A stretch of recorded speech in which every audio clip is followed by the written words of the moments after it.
I knew the moment she ordered the sea base that she wasn't taking me seriously.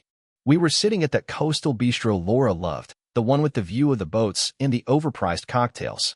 It was all soft lighting, clinking glasses, and other couples murmuring over dinner. We didn't fit here tonight. Not anymore. My name is Robert.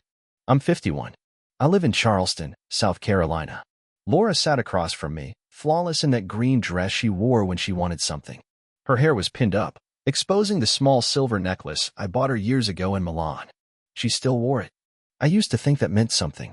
So, she said, lifting her wine, are we going to spend this whole dinner scowling at each other? Or are you finally going to relax? I didn't smile. I know about the trip. Her glass froze midair. Then she laughed, soft and breathy, like I'd just told her an absurd joke. What trip? Don't, I said quietly. Let's not do the dance tonight. She leaned back, letting the laughter fade. You've been watching too many of those little Netflix thrillers.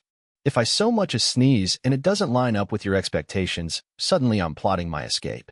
I ignored that. You're flying to Naples next Thursday. Room for two. Romantic, I imagine. Oh, Robert, she said, smiling like she pitied me. You sound pathetic. Who's Paul? I asked. That did it. Her smile faltered, just for a second. She looked down at her menu like it had suddenly gotten more interesting. I never said that name out loud, I added, letting the weight of it settle. She blinked slowly, then set the menu down. Okay, she said, her voice low. So we're going there. I gave you 10 years, I said. 10 years of quiet tolerance, hoping you'd remember what loyalty used to mean. Now you're slipping. And I'm done pretending.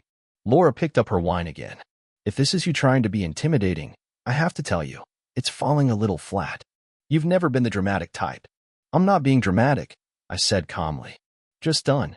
You're such a cliché, she said, her voice sharp now. You find one suspicious receipt or airline confirmation, and suddenly you think you're starring in some noir detective fantasy. I looked out at the boats in the harbor. You're right. I let it slide for too long. Her phone buzzed on the table. She didn't move to check it. The waiter returned with our food, hers perfectly plated, mine untouched. I sipped my wine slowly. I wasn't hungry. Here's how this is going to go, she said, spearing a bite of fish.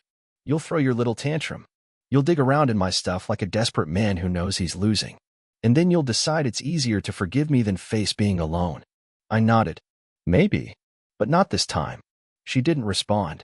She kept eating like it was just any other night. But I saw it, the shift. She was uncomfortable now. Not scared. Not yet. Just aware. After dinner, I paid. She didn't thank me. That night, she fell asleep on the couch watching TV with a glass of wine in her hand and her laptop open. I stood in the hallway for a full minute, listening to her steady breathing, the soft hum of the ceiling fan. Then I went upstairs. In the back of the closet, behind old boxes of photos and tangled scarves, was an old messenger bag. I pulled out the MacBook she hadn't used in years, the one she swore she forgot to erase. I'd kept it. Quietly. I opened the screen. The login popped up. I typed in the password I'd guessed a long time ago, her mother's birthday. It worked. I didn't know what I was looking for exactly, but I'd know it when I saw it. There it was. An old Gmail tab. Left open. A folder called Personal. Inside, a chain of emails dating back over a year. Paul. Trips. Photos. Receipts. Hotel confirmations under fake names. She really had been sloppy. I leaned back in my chair and stared at the screen. My hands weren't shaking. My breath was steady. I wasn't angry. I was calm. Clear. She thought she still had the upper hand. That I'd crumble at her betrayal. She had no idea what I'd been preparing all along. Laura left the next morning in a cloud of perfume and smugness, kissing me lightly on the cheek like everything was fine. Don't forget to water the lilies, she said on her way out, wheeling that ridiculous floral suitcase down the steps like she was off to a spa retreat instead of a week in Italy with her old flame. I watched her car disappear down the road, then closed the door and locked it. She thought she was ahead of me. She had no idea I'd already started turning the gears. The key was still where I'd left it years ago, in the back of my office drawer, taped to the bottom of an old cigar box. It was brass, worn smooth from age, with a tiny art etched into the head. Laura had seen it once and asked what it was for. I'd told her it opened the old tool shed at my uncle's lake house. That tool shed never existed. The key was for something far more important. I packed a small duffel, nothing dramatic. Just some files, my laptop, a flash drive, and a manila folder labeled personal, filled with documents I'd been quietly collecting for years. Insurance records, asset statements, trust drafts, copies of old correspondence Laura had long forgotten. I didn't slam the door when I left. I didn't peel out of the driveway or blast music on the way. I drove quietly, windows down, hands steady on the wheel. It was a clear spring day, the kind of day that used to make me want to take long walks with Laura on the beach. Now it just felt like clean air. The house was tucked into a quiet neighborhood about 30 minutes outside of Charleston, near Folly Beach. Laura thought I'd sold it years ago during this simplification phase she pressured me into. I let her believe that. Transferred the deed into a shell LLC, removed it from our joint asset list, buried the trail under layers of paperwork she'd never think to check. When I pulled into the gravel driveway, the house looked exactly the same, modest, two-story brick, white shutters, nothing flashy. Just clean, private, forgotten. I stepped inside and locked the door behind me. The air inside was stale but undisturbed. A thin layer of dust coated the windowsills, but the place was exactly as I'd left it. Simple furniture, no clutter, and a large walk-in closet in the master bedroom that had been converted into my storage vault. I turned on the light. It flickered once, then glowed steady. Everything was still there. Stacked boxes labeled by year, fireproof safes bolted to the floor, a locked file cabinet I hadn't opened since Caroline was in high school. It smelled like paper and drywood and quiet intentions. I unlocked the safe. Inside were 3 thick folders, one for Caroline, one for me, and one for Laura. I opened Laura's first. Travel records, bank statements, luxury charges on joint cards that had nothing to do with our shared expenses. Spas in New York. Wine delivery services from California. A boutique hotel in Savannah charged under a false company name. All neatly categorized, printed, annotated. I pulled out my phone and called Ben, my lawyer. He picked up on the second ring. "I was wondering when you'd call," he said. "It's time," I replied. Ben was an old friend from law school. Loyal, precise, brutally discreet. "You want the full package?" he asked. "Trust adjustments, asset shielding, legal separation prep. Everything we talked about." There was a pause. "What changed?" "She did," I said. He didn't press further. "I'll send over the new drafts within the hour," he said. I hung up and called Richard next, my old contact from a financial firm in Charlotte. We hadn't spoken in over a year. "Robert," he said, surprised. "To what do I owe this blast from the past? I need to move some things." Quietly. Richard didn't ask why. That's why I trusted him. "You want the old route?" he asked. "Exactly. Diversified, staggered, untraceable. You prepping for a war?" "No," I said. "I'm finishing one." Last, I called Theo, a locksmith I'd used for years, semi-retired now, but still the best I knew. "I need new locks installed at my downtown property. Front, back, and the basement access. Also need you to disable the keypad access remotely." There was a pause. "You want her locked out?" "That's exactly what I want." It took him all of 10 seconds to agree. By the time the sun started to dip behind the trees, I had everything in motion. A slow, quiet dismantling of a life that no longer served me. Laura thought she was on vacation. What she didn't realize was that I had already changed the locks on everything that mattered: bank accounts, property, trust funds, and access. She packed for a cruise. I was building a fortress. And I was just getting started. 3 days into her trip, Laura posted the photo. I wasn't following her account, not anymore. But Caroline still did, and she sent me the screenshot with a one-line message that said everything. "You were right." The picture was innocent enough, if you didn't know what to look for. A soft-filtered shot of Laura standing on the deck of a cruise ship, hair blowing in the Mediterranean breeze, wearing sunglasses and that white linen jumpsuit I'd never seen before. But the part that mattered was in the corner of the frame. Paul, smiling like he belonged there. Like this was his life now. His arm wasn't quite touching her, but it didn't need to. The intimacy was implied. Her caption was just vague enough to protect her pride, but smug enough to spit on mine. Nothing like sailing into the future with someone who reminds you how alive you really are. My hands didn't shake. I didn't slam the phone or throw something across the room. Instead, I took a screenshot, then 2 more. I zoomed in on the timestamp, on the cruise line's logo in the background, even on the brand of champagne in their glasses. Then I opened the folder labeled Joint Marital Assets, Review. I added the screenshots to the subfolder titled Evidence, Infidelity Tied to Shared Finances. There was already plenty in there. I just needed confirmation, and Laura had handed it to me on a silver tray. I emailed the images to Ben. Subject, Phase 2 go. His reply came back almost instantly. Understood. Consider it documented. I poured myself a glass of whiskey, no ice, and sat down at the kitchen table with my laptop. It was time to do the real work. I logged into our shared credit account first, the one she insisted on using for travel and networking purposes. Funny how that networking always seemed to involve designer stores, luxury spas, and boutique stays at places with no paper trail. But now, I had them all. That bracelet from Bulgari last December, a gift for a client. Purchased the same day Paul had flown into Charleston, according to his tagged photos. That mysterious invoice labeled Creative Consulting, Naples. It linked to a shell company I traced back to Paul's second cousin in Naples, Florida, not Italy. She wasn't just cheating emotionally. She was laundering expenses through our marriage. Every romantic dinner on the Amex. Every stay at the Ritz. Every wellness retreat booked on our shared card. I itemized it all, adding notes next to each line. Personal use under false pretense. Emotional affair with financial implications. Documented. Admissible. I cross-referenced these with her email history, one she hadn't deleted from the old Gmail account. Hotel confirmations. Spa reservations. Car rentals. She was arrogant, but not thorough. I packaged it into a folder and saved it twice, once on a secure drive and once in the cloud. I encrypted both copies. I wasn't just building a case. I was building leverage. Paul was careless, too. I found his name on 2 hotel bills, one in Asheville, one in Atlanta, both charged to a secondary card linked to our joint business account. She'd claimed it was for client outreach. Turns out the client had his hand up her dress. Every detail mattered now. I updated the document Ben and I had drafted weeks ago. Petition for dissolution with financial misconduct addendum. It outlined all shared expenses that could be classified as marital fraud.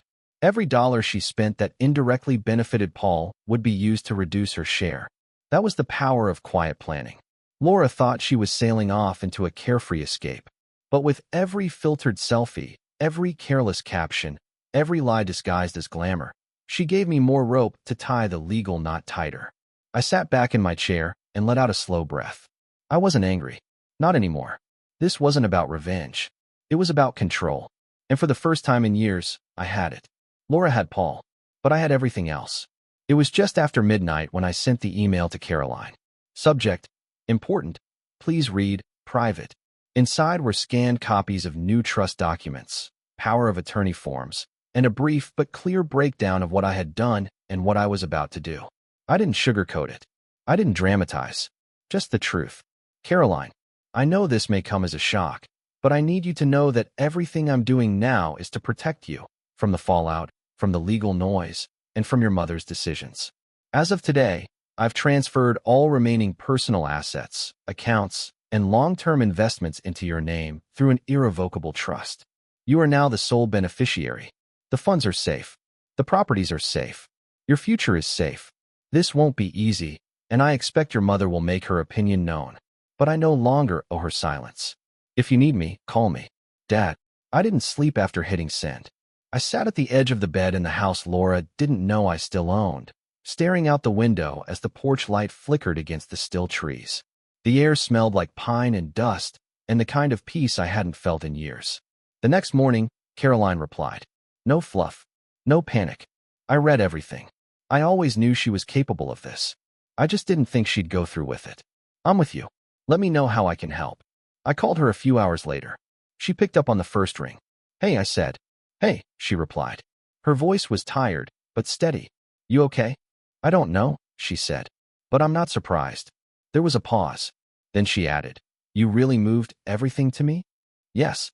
Every cent I could without triggering suspicion. And the rest? It's on its way. I guess. I didn't expect you to do that. You're the only one I trust, I said. She didn't say anything for a moment. I could hear her exhale, long and quiet. I always thought Mom resented me, she finally said. She never said it outright, but she had this way of making me feel like I was in the way, especially when it came to you. I saw it too, I admitted. She used to say you only spoiled me because I reminded you of the version of yourself you wished she could be. That hit me in a way I hadn't expected.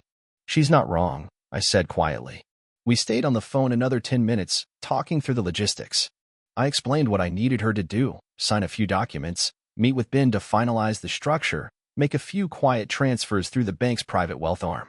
Caroline handled it all like she'd been preparing for it her whole life. By the time we hung up, the message was clear: I wasn't alone in this. Caroline didn't just understand. She agreed. She didn't ask me to go easy on her mother. She didn't try to smooth it over. She just asked, "What now?" That was when I knew I'd done the right thing. Laura may have torched our marriage. She may have thought she could take our life and spend it on a new fantasy. But she couldn't touch Caroline. And that's what mattered most. I wasn't just reclaiming my dignity. I was protecting my legacy. And Caroline, quiet, brilliant, watchful Caroline, was the anchor holding it all in place. Laura's flight landed on a Thursday afternoon, just after 4. I knew because I tracked it. No shame, no secrecy. This wasn't about spying. This was strategy. The minute she turned her phone back on after touching down in Charleston, she'd get nothing. No notifications. No text from me. No welcome home. Just silence. The Bentley was already waiting. Navy blue, polished to a mirror finish. Not new, but the kind that still whispered old money and power. Nathan had parked it in her spot exactly 15 minutes before her arrival, dead center, not an inch of room for her Mercedes coupe. Nathan was an old friend from college. Quiet, reliable, and not interested in drama. He ran a discreet personal security firm now and owed me a favor. I didn't ask him to intimidate anyone. I just asked for presence. Sit on the hood, I told him. Cross your arms. Say nothing. Just hand her the envelope if she asks questions. She didn't know him. She didn't need to. Laura's ride pulled up out front just as the clouds broke into late afternoon gold. She stepped out of the black car wearing oversized sunglasses, a tailored white trench coat, and a rolling suitcase that screamed European boutique. She looked like a woman returning from a triumphant escape. Until she saw the Bentley. I watched from the condo across the street, one of the units I'd been renting for months under a corporate alias. She had no idea. I stood behind the sheer curtain, still, invisible. Her steps slowed as she got closer. First, confusion. Then a flicker of irritation. Her head tilted. She glanced around, maybe expecting a valet or some mistake in the lot. Then she saw Nathan. Calm, unmoving. Standing like a statue beside the Bentley, arms folded. Laura approached him with the kind of smile that only women like her could muster, charming, but edged with entitlement. "Excuse me," she said, tugging down her sunglasses. "This is my spot." Nathan said nothing. She blinked. "Hello." He reached into his jacket and pulled out the envelope. Plain white. Unmarked.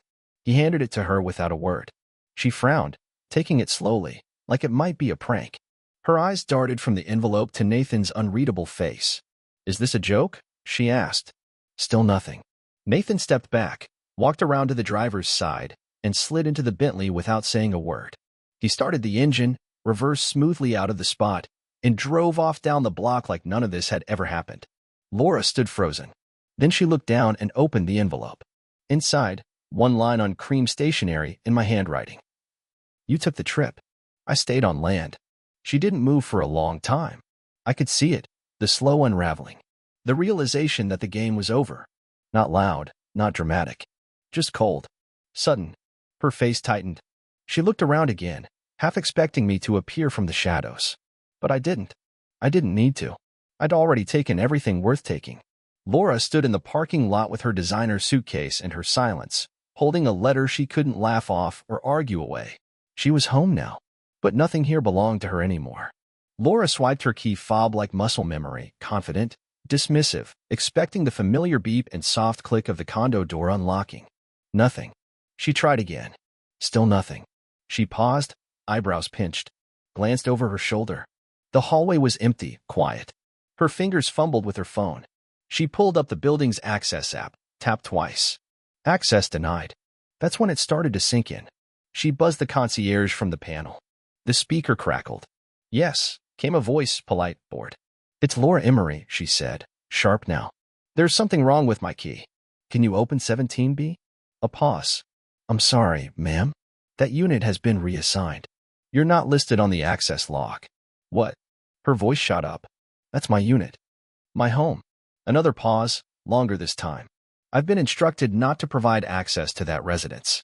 The line went dead. Laura stood frozen for a second, lips parted, face paling beneath her travel makeup. Then she turned slowly, eyes sweeping the hall like maybe someone, me, might appear and explain the joke. But I wasn't coming. Eventually, she went downstairs and tried the building manager's office. It was closed. She waited, then gave up and took the elevator back up. She knocked. Of course, no one answered. She stood there, angry now, chest rising and falling. Her suitcase beside her, her heels clicking against the marble tile as she paced the hall. Then, like any woman used to getting what she wants, she turned to plan B. She called Caroline. Caroline let it ring out. She tried again. Voicemail. She didn't try a third time. Her pride wouldn't let her. Eventually, the maintenance tech showed up. He knew her name, knew her face, but he'd also been briefed. "Sorry, Mrs. Emery," he said. "I can't let you in. You'll need to speak with the property owner." "I am the property owner." He shook his head gently. "Not anymore." That part was true. The condo was no longer in either of our names. I'd moved it into the trust under Caroline's sole authority 2 weeks earlier. Legally clean. Untouchable. By the time Laura finally got inside, it was only because the cleaning crew on my payroll was finishing up. One of them opened the door, startled to see her standing there. She didn't thank them. She pushed past and stepped inside. And froze. The condo was empty. Not just cleaned out. Erased. No pictures. No books. No clothes. The wine fridge was gone. The espresso machine, the cashmere throws, the ridiculous stack of curated travel guides, gone. The jewelry box on the vanity? Vanished. The framed wedding photo she never admitted she still liked? Removed. Only the built-ins remained. And even those had been stripped of character. The closets were bare. The drawers were silent. The kitchen hummed with disuse. And there, on the marble kitchen island, lay one single sheet of paper. Centered. Unfolded. The same cream stationery. The same handwriting. "You took the trip. I stayed on land." Laura read it twice. Slowly. Then she looked up at the hollow space around her. The bones of the life she thought she'd get to come home to. She tried calling me. It rang once. Then went dead. She tried Caroline again. Straight to voicemail. She sat down on the floor, in the corner of the bedroom, next to the wall where her vanity used to be. Hands folded. Perfectly still. And for the first time since this all began, she realized she wasn't just locked out of the condo. She was locked out of the life she thought she still controlled. Everything that used to be hers was gone. Rewritten. Sealed. And she wasn't in the new version. The conference room was sleek, glass walls, brushed steel fixtures, dark wood trim. The kind of place where people come not to argue, but to end things. Caroline sat on my left, calm and composed in a navy blazer. Then, my lawyer, was on my right, flipping slowly through a binder thick with the weight of the past 3 months. He didn't speak. He didn't need to. Across the table, 2 empty chairs waited. Laura was 10 minutes late. Classic. When she finally walked in, it was like she was still trying to control the room. Her heels clicked confidently against the tile. Her lips were glossed, her hair perfect. She wore black, funeral chic. Except this wasn't a funeral. It was a foreclosure. Not of a house. Of her old life. She paused when she saw Caroline beside me. Just for a second. Then her eyes moved to me, unreadable. "Robert," she said, voice tight. "Caroline." Caroline didn't respond. Then gestured to the chair. "Let's begin." Laura sat down slowly. Her eyes scanned the table, the legal pad, the manila envelope, the thick binder. She glanced at Ben, then at me. "Is this really necessary?" she asked. I didn't answer. Ben slid a flash drive across the table. "What's this?" she asked, not touching it. "A video file," Ben said. "Your public post from the cruise, along with timestamped screenshots of comments, geotags, and a full list of shared expenses used during the trip." Her jaw tightened. "So this is a show trial?" "No," I said. "This is a record." She looked at me like she didn't recognize me. Maybe she didn't. Ben continued. "What we have here is conclusive evidence that joint marital funds were used to support an extramarital relationship.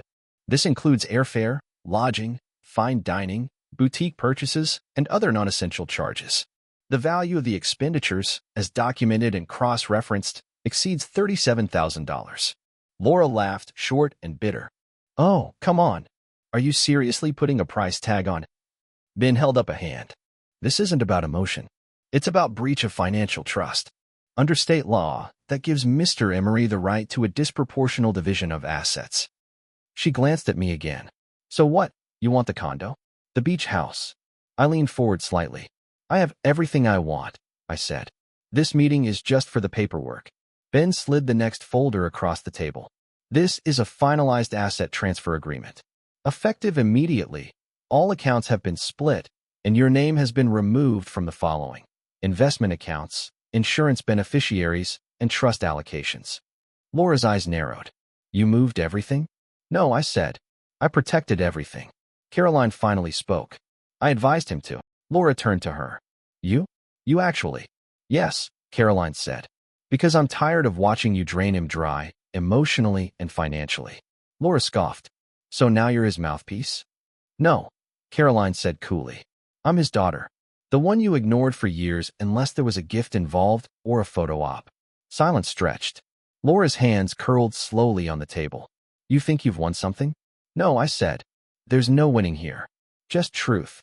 Ben pushed one last document forward. This is a waiver of future claims. Once signed, you relinquish any further legal or financial pursuit of Mr. Emery or his estate. The alternative is court. Laura looked at it, then looked at me. You really think I'll sign this? You already have, I said. Her head jerked slightly. What are you talking about? I slid a printout toward her, an email she'd sent to Paul, joking about finally cutting ties with the boring life and living free for once. It included enough language, self-incriminating, specific, to legally justify full separation of assets. Ben tapped the email. We'll be entering this as Exhibit A if we go to trial. Your signature isn't required for the trust changes. They've already been executed. Laura didn't speak. Her face paled. Ben stood. You're free to have your attorney review everything. We've already couriered a copy to his office. Laura stayed seated. Still, Caroline stood up beside me. I'll wait in the car, she said, looking only at me. I nodded. Give me 2 minutes. Ben followed Caroline out, the glass door clicking shut behind them. I looked across the table at Laura. She looked smaller now, not just physically, like a person trying to catch her breath in a room that had no oxygen. You thought I'd never fight back? I said quietly. She didn't deny it. You thought you could walk off the edge of the map, and I'd still be waiting at home. She stared at the edge of the table. I wanted more, she whispered. No, I said. You wanted different. And you got it. Her lips parted like she wanted to plead, maybe for understanding, maybe for the last scrap of dignity. But I was already standing. This wasn't about revenge, I said. This was about restoration. I walked to the door, hand on the handle. Robert, she called after me. Her voice cracked for the first time. What am I supposed to do now? I paused. I guess you'll have to find land of your own, I said. Then I left. And I didn't look back.